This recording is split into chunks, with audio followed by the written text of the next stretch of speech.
Daddy, daddy, daddy কোথায় যাচ্ছ daddy? ও মাই god, এই ছোট লোকের বাচ্চাগুলোর সাথে থেকে থেকে না আমার আমার ড্যাডিও পুরোপুরি পাগল হয়ে গেছে। সমস্যা নেই, তোমরা সবাই চলে যাও, আমার কাউকে দরকার নেই, আমি একাই থাকতে পারবো, একা একা বরঞ্চ নিজের জীবন আরো ভালো করে উপভোগ করতে পারবো। হ্যাঁ,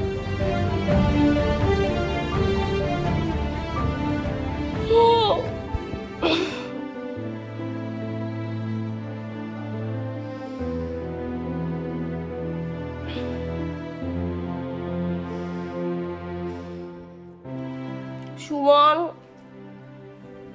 সুমন, সুমন, আমার বেডটিটাও দিয়ে যায় না।